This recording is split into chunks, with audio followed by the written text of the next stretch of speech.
क्या आप जानते हैं कि हजारों साल पहले भारतीय ग्रंथों में ऐसा हथियार था जिसे ब्रह्मास्त्र कहा जाता था।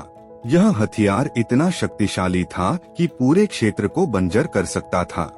लेकिन क्या यह सिर्फ कल्पना थी या प्राचीन विज्ञान का प्रमाण?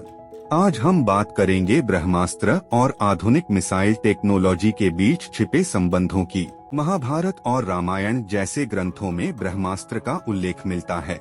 इसे भगवान ब्रह्मा द्वारा बनाया गया सबसे शक्तिशाली हथियार माना गया। इसे चलाने के लिए उच्च आध्यात्मिक ज्ञान और मंत्रों की आवश्यकता होती थी। इसका प्रभाव संपूर्ण क्षेत्र को नष्ट कर देता था। भूमि बंजर हो जाती थी और पर्यावरण प्रदूषित हो जाता था। इसे केवल आपातकालीन स्थिति में उपयोग करने की अनुमति थी। महाभारत में जब अर्जुन और अश्वत्थामा ने ब्रह्मास्त्र चलाने की कोशिश की तो आचार्य द्रोण ने चेतावनी दी कि इसका उपयोग केवल अंतिम विकल्प के रूप में किया जाना चाहिए। रामायण में राम और रावण के युद्ध में ब्रह्मास्त्र का उल्लेख मिलता है। हमें पता है कि लक्ष्मण ने भी मेघनाद के खिलाफ इसका उपयोग किया था। अब हम बात करेंगे आधुनिक मिसाइल टेक्नोलॉजी की। परमाणु हथियार, हाइपरसोनिक मिसाइल और इंटरकॉन्टिनेंटल बैलिस्टिक मिसाइल (ICBM) जैसे आधुनिक उदाहरण हैं। Intercontinental ballistic missile (ICBM), hypersonic missile और परमाणु हथियार किसी भी क्षेत्र को पल भर में नष्ट कर सकते हैं।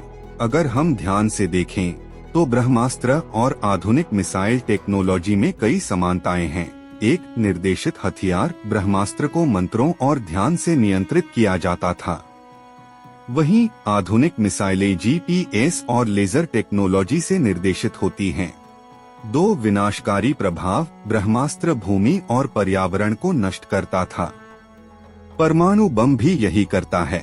3 उपयोग के नियम, ब्रह्मास्त्र को केवल आपातकालीन स्थिति में चलाया जाता था, जैसा कि परमाणु हथियारों के लिए किया जाता है। यह हो सकता है कि प्राचीन ऋषियों ने अपनी समझ और कल्पना से ऐसे हथियारों की रचना की हो सकता है कि यह प्राचीन भारतीय विज्ञान का हिस्सा था जो समय के साथ खो गया। कई वैज्ञानिक यह मानते हैं कि ग्रंथों में वर्णित दिव्यास्त्र किसी प्राचीन उन्नत तकनीक का प्रतीक हो सकते हैं।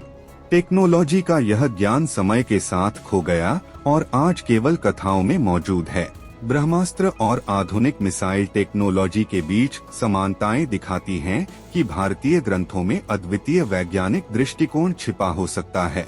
यह विषय केवल पौराणिक कथाओं और आधुनिक विज्ञान का मेल नहीं है, बल्कि यह प्राचीन भारतीय ज्ञान के गहरे अध्ययन की आवश्यकता को दर्शाता है। तो क्या ब्रह्मास्त्र हमारी कल्पना है या प्राचीन भारतीय विज्ञान की एक झलक?